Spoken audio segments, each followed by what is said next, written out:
Okay, so I'm picking up where I left off. So now I'm giving the mother, she's an older woman. She looked like, maybe 60, 65 or whatever.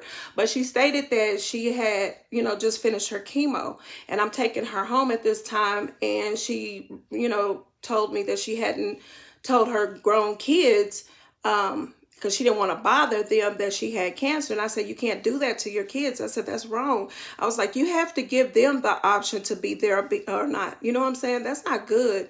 And then, she told me to turn. So I turned. And when I pull up in a driveway, which it was really close to where we were at, and she was like, yeah, she was like, I said, you want me to pray for you? And she said, yes. Will you? I said, yes, I will.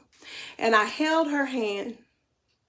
And I said a prayer. Whenever I say a prayer, I'm gonna tell you something. I have to bring myself to center, so I'll be silent for a moment, because I allow God to use me and talk to me and do the things He's gonna do in my, in my prayer. He's given me those words, as He said in the Bible. I give you the words at that hour. You know what I'm saying? So I'm actually at this time I'm actually praying with her.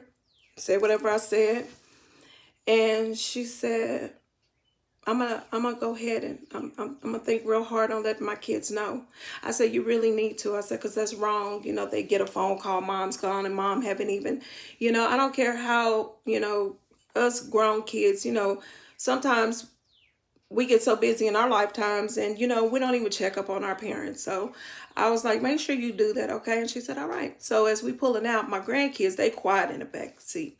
I said, bing, a light went off. I was like, so if I wouldn't have went back to Little Caesars to get what they left out, I wouldn't have seen her and prayed for her. So God uses me to send messages.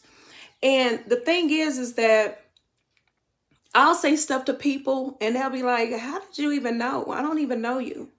I'll be talking to somebody in Walmart line. I'll be at a gas station. And I got another incident, So now I'm okay. So now I'm catching on. I'm like, okay, so everything happens according to God's will and His purpose. So now I'm like, all right, okay, I got this. Okay. So nothing is a mistake. And that's how, when I had my wreck and when I stepped out that car, I was like, yes. I was like, what you want me to do, Jesus? Because you don't do nothing for nothing. Is a reason behind everything.